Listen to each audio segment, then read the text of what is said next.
एक मंत्र मैं तुम्हें देता हूं, दुनिया के लोग उसे संजीवनी मंत्र कहेंगे।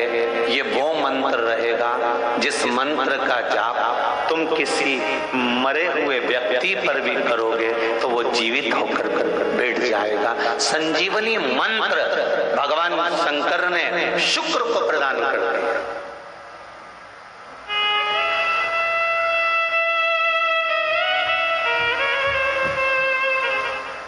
संजीवनी मंत्र, और संजीवनी मंत्र जब भगवान शंकर ने शुक्र को दिया और शुक्र ने उस मंत्र का स्मरण करना प्रारंभ करा तो शुक्र के पास में तो आनंद की अनुभूति हो गई बिना मांगे। शंकर भगवान से शुक्र ने ये नहीं कहा कि मुझे ये मंत्र देना, पर शिव ने दे दिया। और शंकर कभी भी थोड़ा नहीं देता, देता है तो बहुत में देता है। शुक्र, मैंने तुम्हें संजीवनी मंत्र दिया है, इस मंत्र को रखना और मैं तुम्हें देव तुल्य बनाता हूं, तुम ग्रहों में पूजे जाओगे। और शुक्र को भी ग्रह बना दिया, कवि को भी ग्रह बना दिया और पूज्य बना दिया। ध्यान दीजिएगा, महामृत्युंजय मंत्र का क्यों जाप करते हैं? कितने लोग करते हैं? जरा हाथ उठाओ। करते हैं? कभी कभी तो करते होगे, रख लीजिए। महामृत्युंजय मंत्र का यदि आप जाप करते हो और आपको मालूम पड़ गया कि शरीर में मुझे ये रोग हो गया है, मुझे शुगर हो गया है, मुझे बीपी हो गया है, मेरा ब्लड प्रेशर ऊंचा नीचा रह रहा है, कोई भयंकर रोग, मेरे रिश्तेदार को कोई कैंसर जैसा रोग हो गया, किसी को कोई थायराइड हो गया, किसी को कोई किडनी और लीवर में सूजन हो गई, किसी को कहीं किडनी और लीवर में तकलीफ हो गई, तो शिव महापुराण की कथा कहती है, नवग्रह शिव महापुराण की कथा कहती है कि बेलपत्री के वृक्ष के नीचे महामृत्युंजय मंत्र का जाप जो शुक्रवार की शुक्रवार घी का दिया लगा कर करता है, उसके रोग बाबा देवाधिदेव महादेव समाप्त करते चले जाते हैं। ये संजीवनी मंत्र शुक्रवार के दिन भगवान शंकर को शुक्र को दिया था, इसलिए उसकी प्रधानता है। अपनी माता जी को निला रहे हो और माथा भी ठोकते जा रहे हो। हमारे यहाँ ये शास्त्र नहीं कहता। विद्वान ब्राह्मण कहते हैं, जिन्होंने वेद पुराण शास्त्रों का अध्ययन किया है, ऐसे भू देवता इस भूमंडल के कहते हैं भगवान का अभिषेक करते समय जल की धार धीरे धीरे चलना चाहिए। जल की धार भू देवताओं ने, ब्राह्मणों ने तो कह दी कि धीमे धीमे चलना चाहिए। अब कोई इनसे भिड़ जाए और कह दे साहब कि तुम लिखा हुआ बताओ कि जल की धार महादेव को धीमे धीमे चढ़ना चाहिए, उसका प्रमाण क्या है? तो ब्रह्म विवर्त पुराण में कहा, तुम रुका जी धीरे धीरे जल चढ़ा रहे थे, आराम से जल समर्पित कर रहे थे। ब्रह्मा विष्णु आदि कादिक सब ने जब तुम रुका जी उठे, उठते से उनसे पूछा तुम ये क्या कर रहे हो? जल तो जल्दी भी चढ़ा सकते हो, फिर तुमने धीरे धीरे क्यों चढ़ाया? तो कहा मेरे जल को धीरे चढ़ाने का एक कारण है, ये जल शिवजी का चढ़ा हुआ जब पृथ्वी पर जाता है तो पृथ्वी इसको ग्रहण करते हुए अपने आनंद सुख को पाती है और शीतलता प्राप्त करती है, जिससे जनमानस का कल्याण करती है। अब ब्रह्मा जी के प्रश्न का संशय मिट गया, भगवान विष्णु के प्रश्न का संशय मिट गया, अब इंद्र के प्रश्न का संशय मिट गया कि पृथ्वी को बार बार भगवान को अवतार लेने की जरूरत नहीं पड़ेगी, भगवान को बार बार पृथ्वी पर आने की जरूरत नहीं पड़ेगी। अगर संसार के लोग पृथ्वी पर रहने वाला एक एक बच्चा शंकर के मंदिर में एक लोटा पानी चढ़ाना चालू कर दे तो पृथ्वी भी अपना खजाना खोलना चालू कर देगी। राजा भर्तरी के समय पर, राजा विक्रमादित्य के समय पर भारत को सोने की चिड़िया कहा जाता था। सोने की चिड़िया कहलाने का अगर हक है तो राजा विक्रमादित्य को है। सोने की चिड़िया, सोने की चिड़िया। 7,32,000 वैदिक गुरुकुल विद्यालय भारत की भूमि पर विक्रमादित्य के समय पर चालू हो चुके थे। वो तो जब गुरुकुल 7,32,000 गुरुकुल या भारत की भूमि पर संचालित हो रहे थे, तब ये जो स्कूल होने, ये तो आपका इंग्लैंड में सबसे पहला स्कूल 1811 में बना था, 1811 में। और उसके पहले 7,32,000 गुरुकुल भारत की भूमि पर चल रहे थे। केवल स्कूल में और गुरुकुल में जमीन और आसमान का अंतर है। स्कूल आपको नौकर बनाना सिखाते हैं और गुरुकुल आपको राजा बनाना सिखाते हैं। स्कूल में और गुरुकुल में जमीन आसमान का अंतर है। स्कूल आपको नौकर बनाना सिखाएंगे, इंजीनियर बन जाओगे तो कहीं नौकरी मिल जाएगी, अच्छी कंपनी में जॉब करोगे, अच्छी कंपनी में सर्विस करोगे। स्कूल वाले ये कभी नहीं कहते कि अपनी कंपनी डालने का प्रयास करना, पर गुरुकुल में गुरु कहता है अगर तू विद्वान बन गया तो तेरी खुद की कंपनियां चलेगी, तेरे साथ महादेव साथ चलेगा। स्कूल में और गुरुकुल में जमीन और आसमान का अंतर है। स्कूल में पढ़ाया जाता है कि तुम अगर पढ़ लोगे तो कहीं ना कहीं, तुम भी कहती हो, जितनी माताएं बैठी हैं इनसे पूछो अपने छोरा छोरी को एक ही बात कि अच्छा पढ़ ले तो कहीं नौकरी मिल जाएगी। मतलब तुम भी चाहते हो कि तुम्हारा छोरा कहीं नौकरी करे, कहीं नौकरी करे, कहीं नौकरी करे, कहीं नौकरी करे। मतलब वो दुनिया भर की।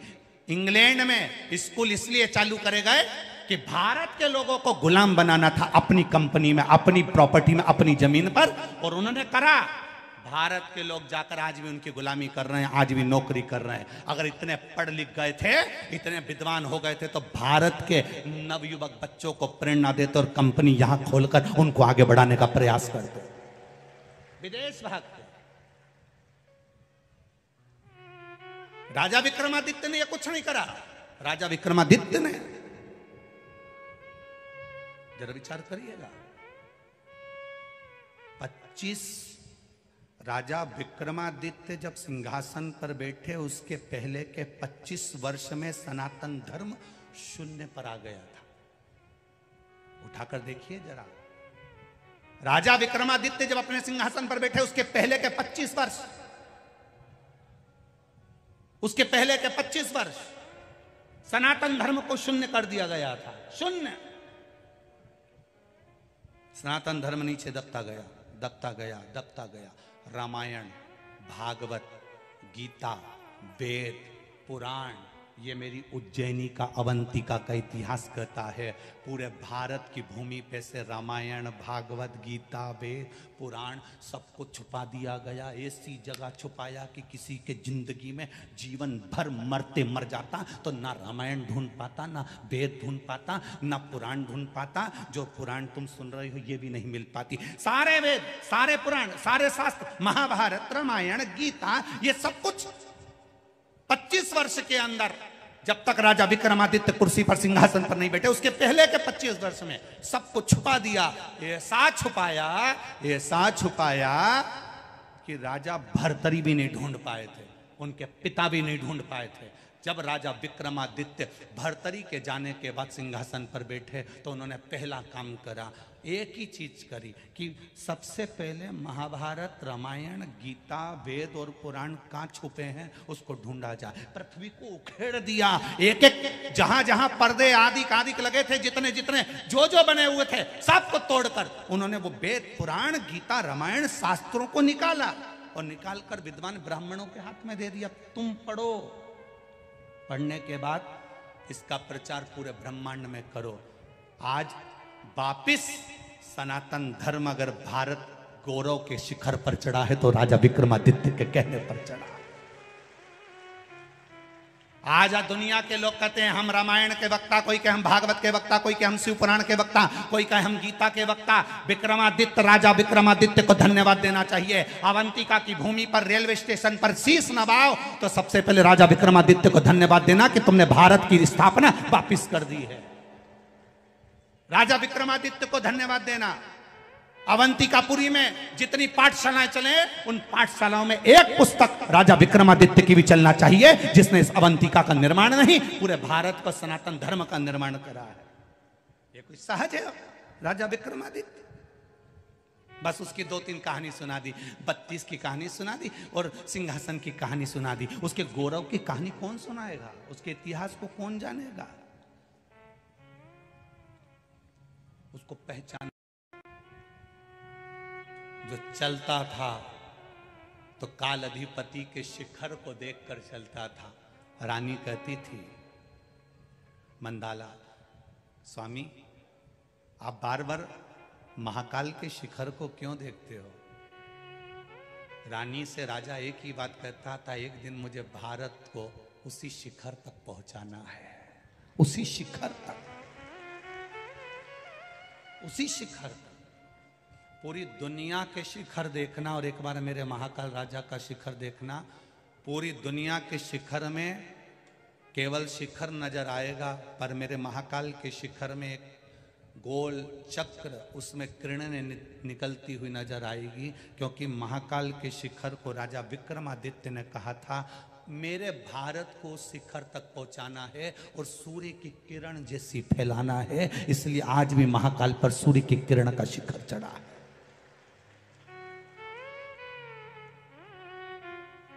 ये महाहरसिद्धि।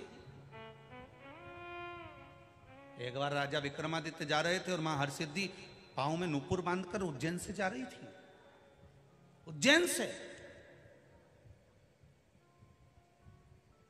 राजा विक्रमादित्य से रहा नहीं गया।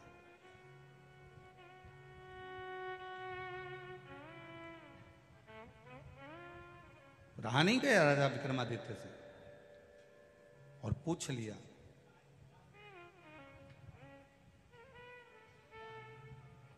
पूछा पहले तो पीछे पीछे चले महाहरसिद्धि के। इतनी सुंदर महाहरसिद्धि, इतनी सुंदर, छोटी सी कन्या का रूप रखकर महाहरसिद्धि जब जा रही थी, राजा विक्रमादित्य पीछे पीछे चलते चलते महाहरसिद्धि के पीछे पीछे चलते चलते क्षिप्रा के तट पर जब हरसिद्धि पहुंची और देखा कि इनके लिए तो विमान आया है और ये विमान में बैठ के जा रही है, कहां गई?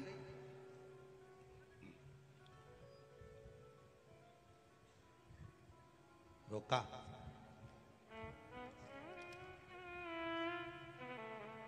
आवाज दी राजा विक्रमादित्य ने, मां मां। छोटी सी कन्या हंसकर उधर चली गई क्षिप्रा के तट पर। विक्रमादित्य फिर हंसकर बोले, मां, ओ मां। छोटी सी कन्या अटखेली करती करती महाकाल वन में घूम रही है। विक्रमादित्य जी उनके पीछे पीछे घूम रहे हैं। फिर आवाज लगाई, मां मां। छोटी सी कन्या भागते हुए कूप के पास पहुंच गई, बावड़ी के पास। फिर विक्रमादित्य ने आवाज लगाई, मां, ओ मां। हरसिद्धि माता ने पलट कर पूछा, मैं छोटी सी कन्या हूं, तुमको मां नजर आ रही? आप मुझे मां कह रहे हो? आपकी माता तो आपके घर में निवास कर रही होंगी और आप मुझे आवाज लगा रहे हो? विक्रमादित्य कहते हैं, मां, बेटे से कब तक छुपोगी? आप हरसिद्धि नहीं हो क्या? कहां जा रही हो? उज्जैनी से, इस अवंतिकापुरी से बाहर। हरसिद्धि ने कहा, मेरे भक्त गुजरात में, हरसद में, गुजरात के पास में एक स्थान है हरसद गांव, जहां कहती है हरसिद्धि कि मेरे भक्त मुझे वहां बुला रहे हैं तो मुझे भागना पड़ेगा, जाना पड़ेगा। विक्रमादित्य जी कहते हैं, मां, इस अवंतिका को छोड़कर चली जाओगी तो ये अवंतिका वालों का पेट कौन भरेगा? क्योंकि मां हरसिद्धि, तू ही अन्नपूर्णा है, तू ही लक्ष्मी है। तेरा दर्शन शाम के समय पर अगर कोई करता है ना मां, तो उसका भंडार कभी खाली नहीं रहता, और तू छोड़कर चली जा रही। हरसिद्धि तो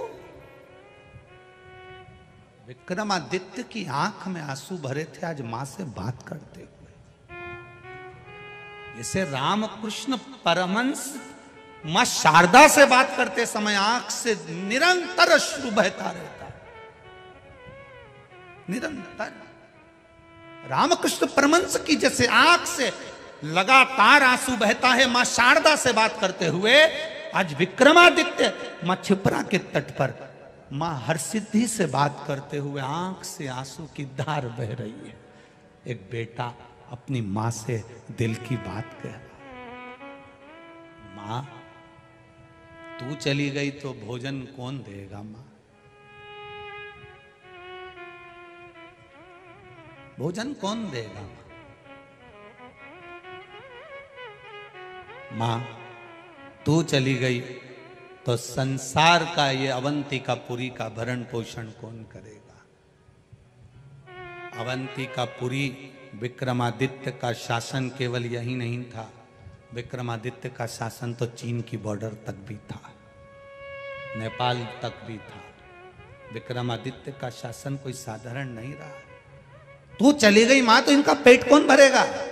हरसिद्धि मुस्कुराकर कहती है, विक्रमादित्य तू मुझे पहचान गया, तूने मुझे जान लिया, शायद संसार का पहला जीव है तू जो मुझे पहचान गया, नहीं तो मुझे अच्छे अच्छे नहीं पहचान पाते। कौन जान सकता है मां, तेरा बेटा ही हूं मां, तेरी गोद में खेल कर बड़ा हुआ हूं मां। इस अवंतिकापुरी में तेरी ही गोद में इसी रज में मां में खेला हूं।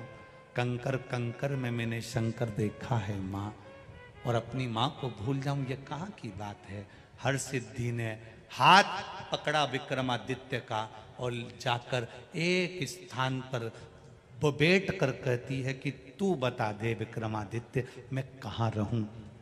विक्रमादित्य कहते हैं मां पूरा बंगला तेरा है, जो कमरा तुझे पसंद आए वो कमरा तू रख। हम होते हैं बंगला बनाते हैं तो मां का कमरा अलग बना देते हैं, इनका कमरा ये रहेगा, मम्मी तुम्हारा कमरा ये, तुम्हारा ये कमरा है, उसमें 2 अलमारी बना दी, एक पलंग बना दिया, थोड़ा बहुत उसमें काम कर दिया। और खुद के कमरे में बेटा अपना कमरा तैयार करता है तो धर्म पत्नी जूड़ा बांध बांध के 25 बार कह देती फर्नीचर अच्छा बनाना, इंटीरियर अच्छा करना, सुंदर बनाना, सुंदर बनाना। 25 बार पति अपनी पत्नी को गाड़ी पर बिठा के बंगला दिखाने ले जाता, ये अपना कमरा है। पत्नी खुश हो, तुम थोड़ी सी अलमारी ऐसी बनवा लो तो। एक बार मां के कमरे में बहू ने नहीं बोला कि इसमें एक फोटो भगवान का भी लगा देना, तो मां 24 घंटे भजन करती रहेगी, स्मरण करती रहेगी। अपने कमरे में ऐसा करवा लो, अपने कमरे में ऐसा करवा लो। विक्रमादित्य राजा विक्रमादित्य मां हरसिद्धि से कहते हैं ये पूरा बंगला तेरा है, ये पूरा अवंतिकापुर तेरा है, मां तू जहां बैठेगी वो तेरा निवास होगा। बस मां ने कह दिया राजन सुबह के समय पर आकर तू मेरा स्मरण करना, जहां तू मुझे लाल पुष्प समर्पित कर देगा वहीं यह हरसिद्धि आकर बैठ जाएगी। और मां हरसिद्धि पूरी अवंतिकापुरी में भ्रमण करती करती राजा सुबेरे आया, एक पुष्प ले जाकर रख दिया, रखा, मां वहां विराजमान हो गई। आज भी वो हरसिद्धि दुनिया का भंडार भर रही है, दुनिया का भंडार भर रही। अन्नपूर्णे सदा पूर्णे शंकर प्राण। हमको तो लगता है ये महाकाल राजा ने ये शिव महापुराण की कथा उज्जैन को लोगों को उज्जैन का इतिहास बताने के लिए रखी है, ऐसा लगता है हमको ऐसा महसूस होता है कि ये महाकाल राजा ने खुद ने रखी कि ये मेरी उज्जैनी, ये दुनिया के लोग उज्जैन में रहने वाले भी भटक रहे हैं, वहां पर कोई को नई पवन उतरी है, नरियल लेके वहां पहुंच गई, कोई ने घूम घूम के 2-4 दाना बता दिया और कह दिया तो वहां अगरबत्ती लेके पहुंच गई। और यहां सारे देवता बैठे हैं, इस भूमि को छोड़कर जाओ तो तुम्हारा भाग्य फूटा है, भाग्य फूटा। ना जाने किस किस के चक्कर में पड़ जाते हो। अरे जिसके चक्कर में दुनिया पड़ी है, पूरा विश्व जो महाकाल राजा का दर्शन करने आता है, पूरा विश्व मां छिपरा का स्नान करने आता है, पूरा विश्व हरसिद्धि माता का दर्शन करने आता है, पूरा विश्व काल भैरव का दर्शन करने आता है, पूरा विश्व गोपाल जी का दर्शन करने आता है, पूरा विश्व चिंतामन गणेश का दर्शन करने आता है। और आप अभी भी संशय में जी रहे हो, अभी भी संशय तुम्हारे मन में, किसी ने कुछ कर दिया होगा। उज्जैन वालों पे कुछ कर दे फिर वो काल भैरव क्या करेगा? उज्जैन वालों पर, अरे उज्जैन वालों को तो ठाठ से इसकी सामर्थ्य था, किसकी सामर्थ्य था? महाराज वो करता।